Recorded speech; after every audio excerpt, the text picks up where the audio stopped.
नमस्कार, आप देख रहे हैं एएनबी न्यूज और मैं हूं आपके साथ पवन पांडे। स्वागत है आपका एएनबी न्यूज एक्सप्रेस में। खबरों की शुरुआत करेंगे।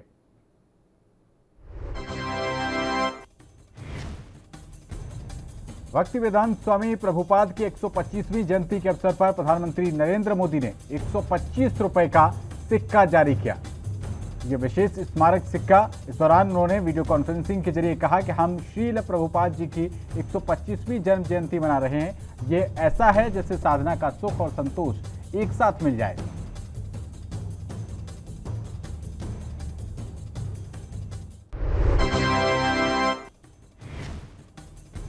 प्रधानमंत्री नरेंद्र मोदी ने मंगलवार को यूरोपियन काउंसिल के अध्यक्ष चार्ल्स मिशेल से बात की। इस दौरान दोनों नेताओं के बीच अफगानिस्तान की स्थिति पर चर्चा हुई। इसके साथ ही उन्होंने भारत यूरोपीय संघ के संबंधों को और मजबूत करने के लिए अपनी प्रतिबद्धता दोहराई।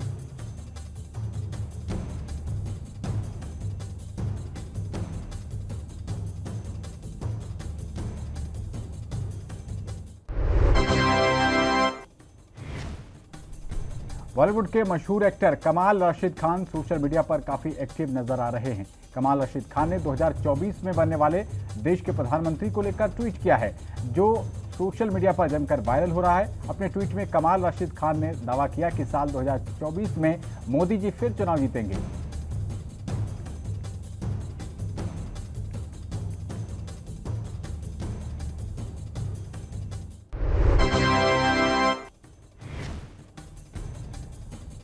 पंजाब कांग्रेस में मची कलह के बीच पंजाब कांग्रेस के प्रभारी हरीश रावत मुख्यमंत्री कैप्टन अमरिंदर सिंह से बैठक उन्होंने की। इसके बाद हरीश रावत ने कहा कि मंत्रियों और विधायकों की नाराजगी कैप्टन को बता दी है, इससे वो ही दूर करेंगे।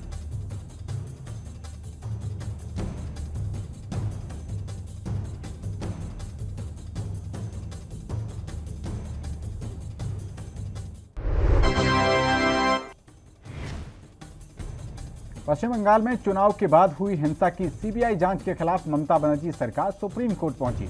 याचिका में राज्य सरकार ने कहा है कि सीबीआई केंद्र के इशारे पर काम करती है, उसे निष्पक्ष जांच की उम्मीद नहीं है। बता दें कि कलकत्ता हाईकोर्ट सीबीआई जांच का उसने आदेश पारित किया था। कोर्ट के इस फैसले के बाद टीएमसी के नेताओं ने कहा था कि इस फैसले को सुप्रीम कोर्ट में चुनौती दी जाएगी।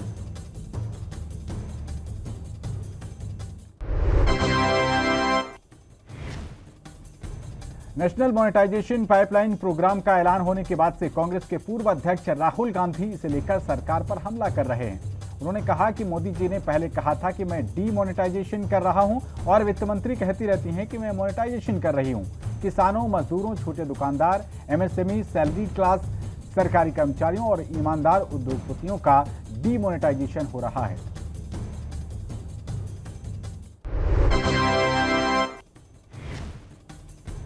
कांग्रेस नेता राहुल गांधी ने केंद्र सरकार पर महंगाई को लेकर हमला बोला, जिसके बाद बीजेपी प्रवक्ता संबित पात्रा ने पलटवार करते हुए कांग्रेस पर सीएनपी का आरोप लगाया। पात्रा ने कहा कि राहुल गांधी ने भ्रमित करने के लिए जीडीपी की परिभाषा को अपभ्रंशित करके देश के सामने प्रस्तुत किया।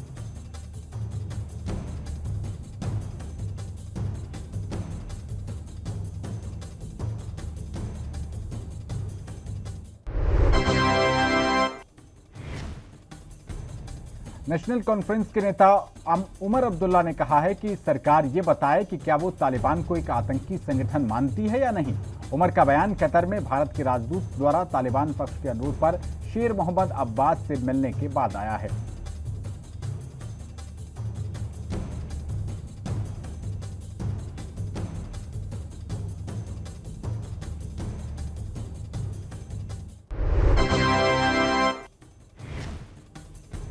बिहार के सारण में स्थित जेपी यूनिवर्सिटी के सिलेबस से जयप्रकाश नारायण के विचारों को राजनीति विज्ञान के पीजी सिलेबस से हटाए जाने के बाद राजद सुप्रीमो लालू यादव भड़क गए। उन्होंने कहा कि जेपी लोहिया के विचारों को सिलेबस से हटाना बर्दाश्त से बाहर है।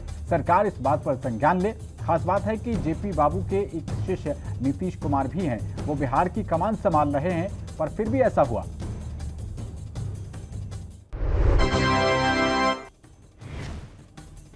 जम्मू कश्मीर सरकार इसी महीने में बंद पड़े यूनिवर्सिटीज को खोलने की तैयारी कर रही है। जम्मू कश्मीर में टीकाकरण में आई तेजी के बाद यह फैसला लिया गया है। अब तक जम्मू कश्मीर में 18 साल से ज्यादा उम्र के 65% लोगों को वैक्सीन का एक डोज लगाया जा चुका है।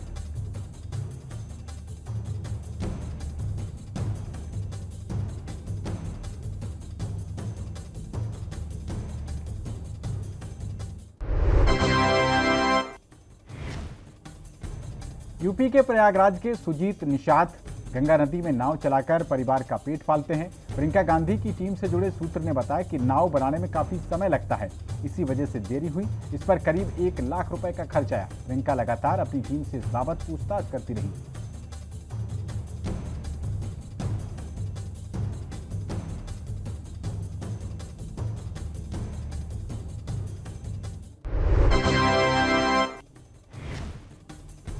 कांग्रेस नेता दिग्विजय सिंह ने तालिबान से भारत की बातचीत को लेकर कई ट्वीट करते हुए कहा कि अब आधिकारिक तौर पर मोदी भाजपा सरकार ने तालिबान से चर्चा करने की बात स्वीकार कर ली है। जो मैं शुरू से कह रहा था फिर सही निकला। अमेरिका के दबाव में मोदी शाह सरकार कतर में तालिबान से पहले ही चर्चा कर रही थी। मोदी भक्तों कुछ कहोगे, कौन तालिबान समर्थक है?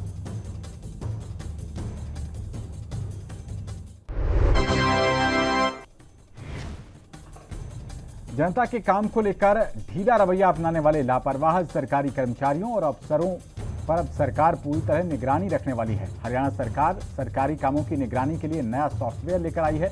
1 सितंबर यानी आज से शुरू हो रहे आस के जरिए ऐसे कर्मचारियों की खुद ही पहचान हो जाएगी जो लोगों के काम तय समय में नहीं निपटाते हैं।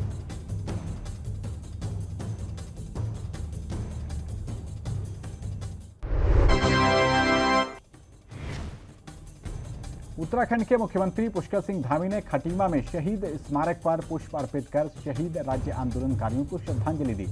मुख्यमंत्री ने कार्यक्रम में शहीद राज्य आंदोलनकारियों के परिजनों को सम्मानित भी किया। उन्होंने कहा कि शहीदों के परिजनों को सम्मानित कर वे स्वयं को गौरवान्वित महसूस कर रहे हैं।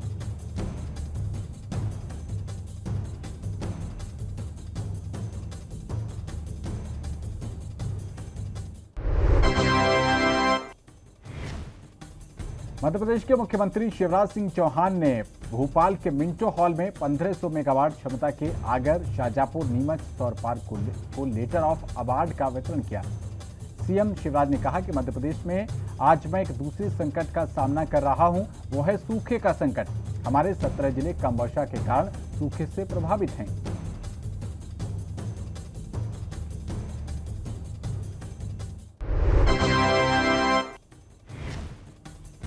किसान नेता राकेश टिकैत ने बीजेपी और केंद्र सरकार पर निशाना साधा है। उन्होंने विवादित बयान देते हुए कहा कि यूपी में चुनाव से पहले किसी बड़े हिंदू लीडर की हत्या हो सकती है। बता दें कि काफी समय से कृषि कानूनों के विरोध में किसान धरने पर बैठे हुए हैं, जिसके बाद अब राकेश टिकैत का विवादित बयान सामने आया।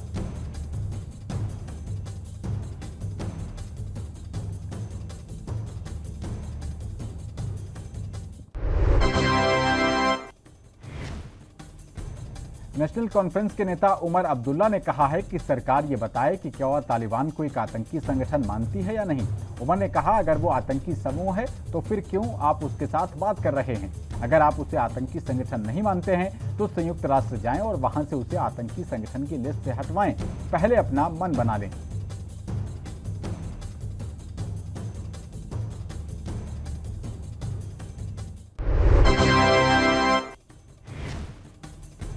असम में बाढ़ की स्थिति मंगलवार को बिगड़ गई। इसके चलते एक और व्यक्ति की मौत हो गई। इसके साथ ही राज्य में बाढ़ से मरने वालों की संख्या 3 हो गई है।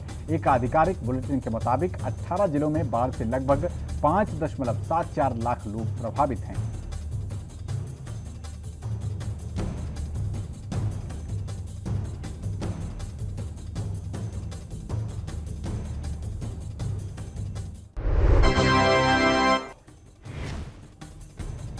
सत्रह महीने बाद देश की राजधानी में कक्षा 9वीं से लेकर 12वीं तक के स्कूल बुधवार से खुल गए हैं।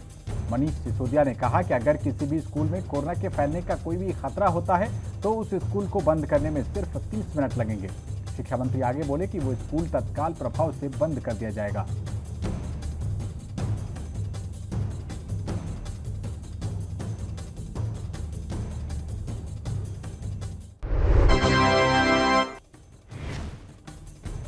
इस साल के अंत तक 18 साल से अधिक उम्र के सभी लोगों के टीकाकरण की तरफ भारत मजबूती के साथ कदम बढ़ा रहा है।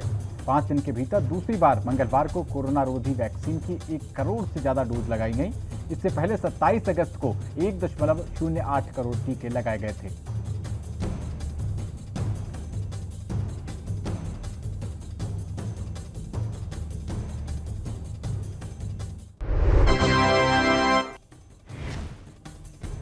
दिल्ली एनसीआर सहित देश के कई राज्यों में लगातार झमाझम बारिश हुई।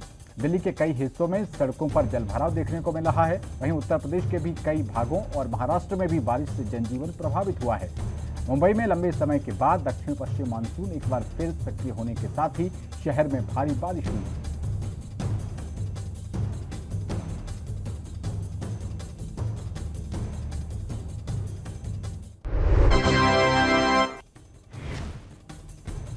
बिहार बाढ़ से बेहाल हो चुका है। वैशाली जिला भी बाढ़ से त्रस्त है। सड़कों पर पानी भरा हुआ है। गंडक नदी में आई बाढ़ के कारण वैशाली जिले का लालगंज प्रखंड बुरी तरीके से प्रभावित हुआ है। 2 दिन पहले जाफराबाद बांध टूट जाने की वजह से लालगंज प्रखंड में बाढ़ के हालात और ज्यादा खराब हो गए।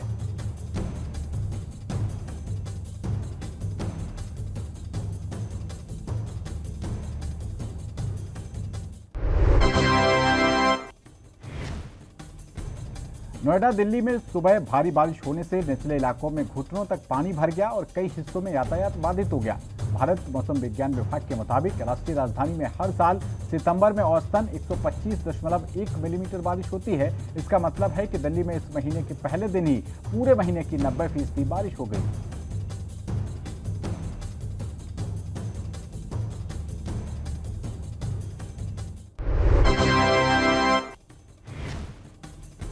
राष्ट्रीय संचारी रोग संस्थान के मुताबिक सबसे पहले दक्षिण अफ्रीका में इस साल मई में इस संभावित वेरिएंट ऑफ इंटरेस्ट का पता चला था। सरकार ने कहा कि भारत में अभी तक C.1.2 वेरिएंट का कोई मामला नहीं मिला है। संबंधित संस्थानों और विभागों को इस संबंध में सतर्क कर दिया गया है और इस पर नजर रखी जा रही है।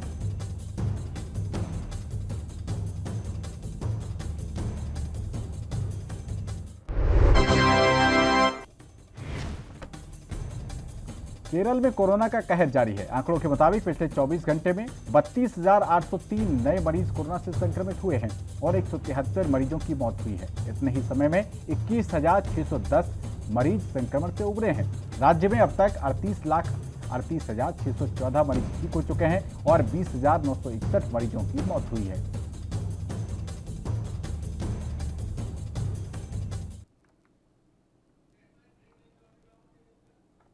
तो यहां पर रुक रहे हैं बहुत छोटे से ब्रेक के लिए। फौरन लौट रहे हैं, बने रहिए एनबी न्यूज के साथ।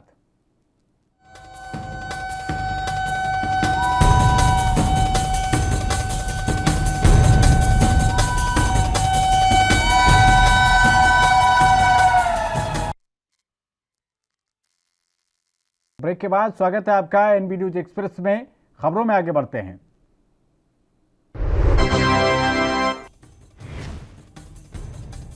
यूपी के अलीगढ़ में डिप्टी सीएम केशव प्रसाद मौर्य और दिनेश शर्मा की फ्लीट की गाड़ियां आपस में टकरा गईं। गाड़ियों की टक्कर इतनी जबरदस्त थी कि 3 गाड़ियां पूरी तरीके से क्षतिग्रस्त हो गईं। हालांकि कोई बड़ा हादसा नहीं हुआ है। हादसे के दौरान दोनों डिप्टी सीएम फ्लीट में सबसे आगे वाली गाड़ी में चल रहे थे। हादसा होते ही पुलिस प्रशासन की अन्य गाड़ियां मौके पर दौड़ पड़ी।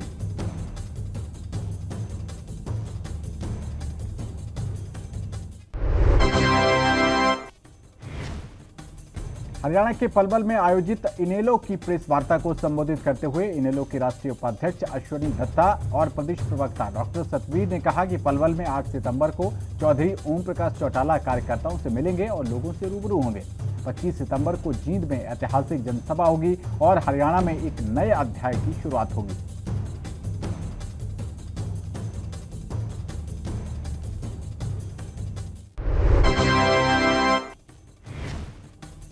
कृषि कानूनों के कारण किसान संगठनों के द्वारा हर दल के नेताओं का विरोध किया जा रहा है। इसी को लेकर गुरदासपुर विधानसभा क्षेत्र में किसान संगठनों ने आज अकाली दल के पूर्व मंत्री विक्रम मजीठिया को काले झंडे दिखाए और जमकर विरोध किया। किसानों ने विक्रम मजीठिया और अकाली दल के खिलाफ जमकर नारेबाजी भी की।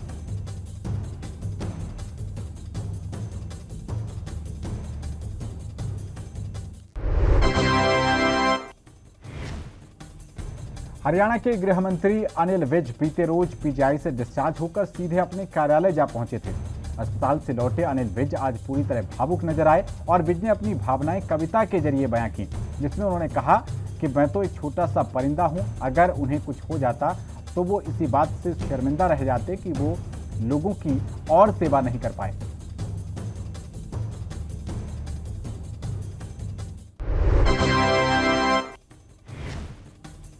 उत्तराखंड के देहरादून में रानी पोखरी पुल टूटने के मामले पर आम आदमी पार्टी के कार्यकर्ता आज सड़कों पर उतरे। आप कार्यकर्ताओं ने सरकार के खिलाफ लापरवाही को लेकर प्रदर्शन किया। पीडब्ल्यूडी मंत्री सतपाल महाराज के ऑफिस का घेराव भी किया और पुलिस ने बैरिकेडिंग लगाकर आप प्रदर्शनकारियों को रोका। आम आदमी पार्टी ने पीडब्ल्यूडी मंत्री सतपाल महाराज पर लापरवाही के आरोप लगाए।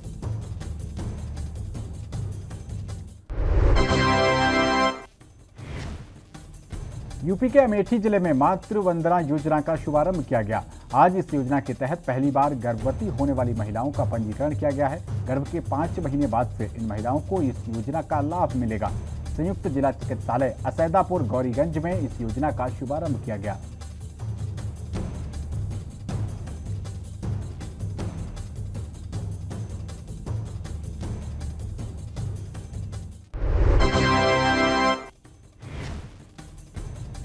यूपी के औरैया जनपद में 8 सितंबर से कक्षा 1 से 5 तक के विद्यालयों का संचालन शुरू हो जाएगा। कोरोना काल के काफी समय बाद आज खुले स्कूलों में कोविड प्रोटोकॉल के तहत विद्यालयों का संचालन शुरू हुआ। प्राइमरी के विद्यालयों में बिना बच्चों के अभी तक लगातार स्कूल खोला जा रहा था। विद्यालय आने वाले सभी बच्चों को उत्तर प्रदेश सरकार के कोविड-19 नियमों के तहत प्रवेश दिया गया।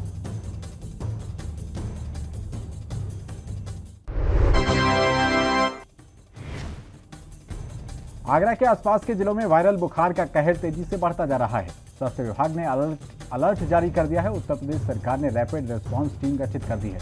इसके साथ ही स्वास्थ्य विभाग के द्वारा एक कंट्रोल रूम का नंबर भी जारी किया गया है। यहां आप बुखार से पीड़ित मरीजों की सूचना दे सकते हैं।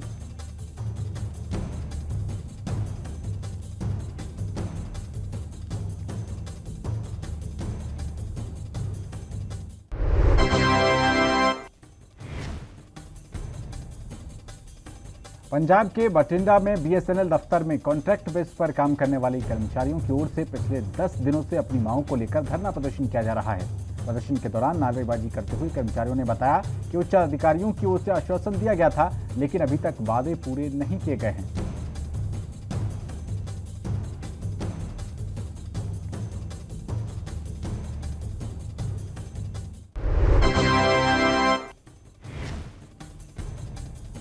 ओडिशा की राजधानी भुवनेश्वर में स्थित लिंगराज मंदिर को भक्तों के लिए 1 सितंबर यानी आज से खोल दिया गया है। प्रभु लिंगराज के दर्शन के लिए भक्तों को कोरोना वैक्सीन की दूसरी डोज का सर्टिफिकेट दिखाना अनिवार्य किया गया है।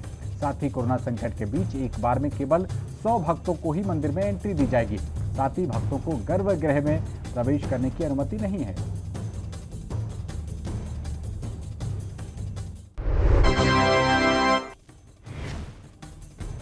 उत्तराखंड के सोमेश्वर तहसील के अंतर्गत अल्मोड़ा कौसानी राष्ट्रीय राजमार्ग पर दाड़िम खोला के पास मलबा गिर गया।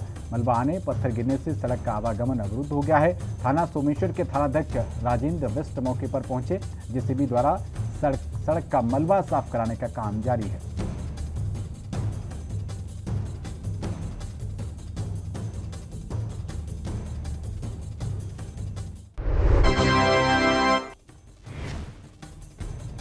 हरियाणा के फतेहाबाद के लाल बत्ती चौक पर मनी एक्सचेंज के कार्यालय में पिस्तौल और चाकू के बल पर 2 लाख रुपए और फॉरेन करेंसी की लूट करने का मामला सामने आया है।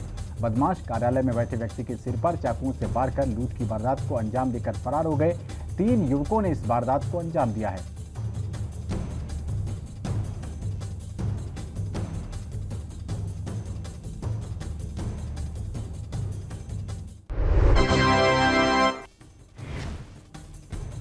हरियाणा के यमुनानगर के कलेसर के पास 2 लुटेरों की पिटाई की गई। लोगों ने दोनों से उठक बैठक लगवाई और पिटाई की। इसका वीडियो सोशल मीडिया पर वायरल हो रहा है। वीडियो में नजर आ रहा है कि दोनों लड़कों ने हिमाचल की तरफ से आ रहे एक ट्रक ड्राइवर को लूट लिया। तभी लोगों ने पीछा कर इनको पकड़ लिया और जमकर पिटाई कर दी।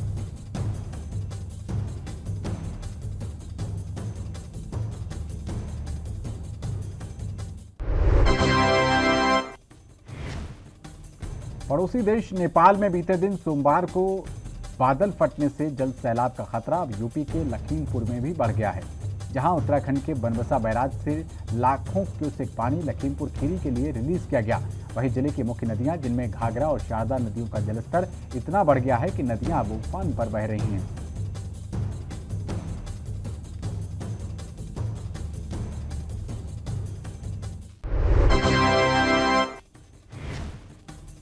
उत्तर प्रदेश के मुरादाबाद जनपद के मझोला थाना इलाके में मंडी समिति में उस समय हड़कंप मच गया जब मंडी समिति परिषद में गोवंश के अवशेष मिले। जानकारी मिलते ही हिंदू संगठनों ने मंडी समिति में पहुंचकर जमकर हंगामा किया। मंडी समिति चौकी से कुछ ही कदमों की दूरी पर गोवंश के अवशेष मिलने से हिंदू संगठनों ने अपनी नाराजगी जताई है।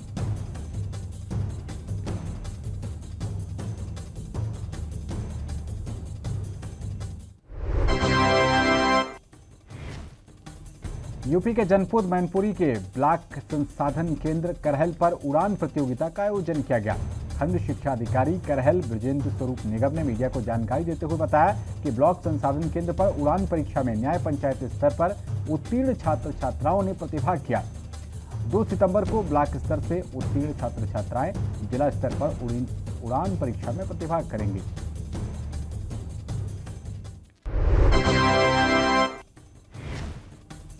उत्तर प्रदेश की राज्यपाल आनंदीबेन पटेल बुधवार को एटा पहुंची। प्रदेश की राज्यपाल आनंदीबेन पटेल ने कहा कि भगवान श्री कृष्ण को माता देवकी ने जन्म दिया, लेकिन उनका पोषण मैया यशोदा ने किया। ठीक ऐसी जिम्मेदारी आंगनबाड़ी कार्यकर्तियों पर है। आंगनबाड़ी कार्यकर्त्री यशोदा बने और बच्चों को अच्छा पालन पोषण कर मजबूत भारत की स्थापना करें।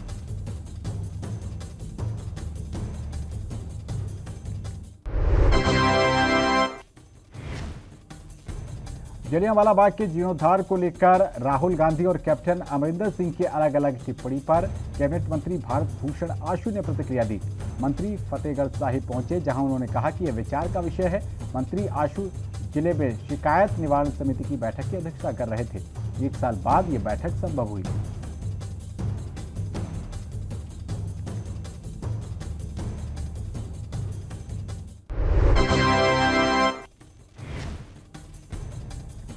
यूपी के मथुरा में मुख्यमंत्री योगी आदित्यनाथ की तीर्थ क्षेत्रों से शराब और मांस की दुकानें हटाए जाने के बयान का रामनगरी के संतों ने स्वागत किया है। संत समाज ने मुख्यमंत्री योगी आदित्यनाथ को कोटि कोटि धन्यवाद दिया। रामनगरी के पंचकोसी परिक्रमा मार्ग के अंदर भी शराब और मांस की दुकानों को बंद करने की सीएम योगी से अपील की गई।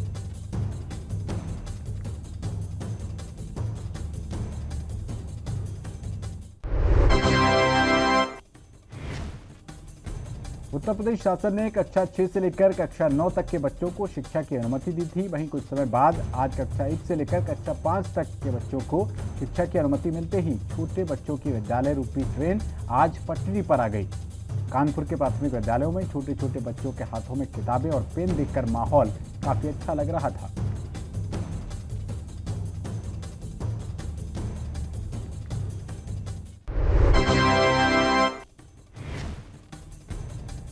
कोरोना महामारी के चलते उत्तर प्रदेश में काफी समय बाद कक्षा 1 से 5 तक के प्राथमिक विद्यालय खुले हैं। रायबरेली में भी काफी समय बाद विद्यालय खुलने से छात्रों में काफी खुशी की लहर देखी जा रही है।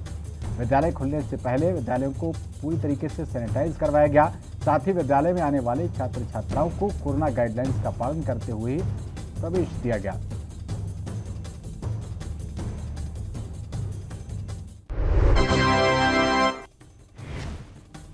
एमपी के इंदौर में भी स्कूल खुल गए हैं।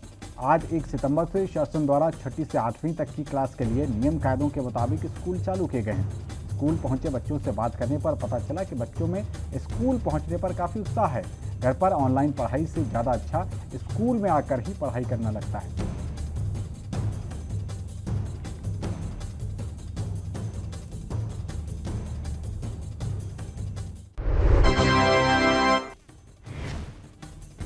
यूपी के फिरोजाबाद में डेंगू वायरल बुखार मामले में सीएम योगी ने सख्त आदेश दिया है। सीएम योगी ने जिले के सीएमओ को हटाने के आदेश दे दिए। 11 विशेषज्ञ डॉक्टर्स की टीम भी जिले में भेजी गई है। आईसीएमआर की 11 सदस्यीय टीम ने फिरोजाबाद पहुंचकर सैंपल्स की जांच की।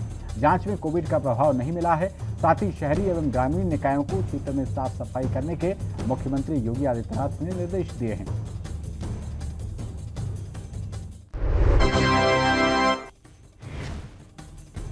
हरियाणा के अंबाला शहर के मानव चौक के पास शक्तिनगर के एक मकान में भयंकर आग लग गई, जिससे 3 कमरों में चाइना से मंगवाया रॉ मटेरियल जलकर राख हो गया। सूचना मिलते ही मटेरियल मालिक सुजीत उर्फ लक्की मौके पर पहुंचे और फायर ब्रिगेड को सूचना दी। 10 मिनट में फायर ब्रिगेड की 3 गाड़ियां मौके पर आ गईं और उन्होंने आग पर काबू पाया।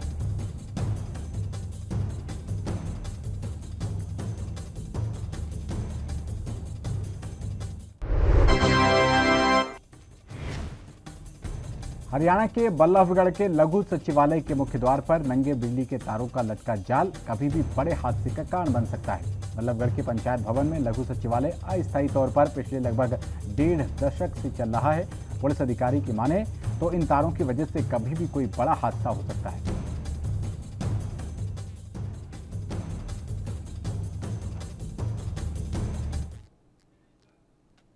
तो इस बुलेटिन में फिलहाल इतना ही। देश और दुनिया की तमाम अहम खबरों के लिए बने रहिए एनबी न्यूज के साथ। नमस्कार।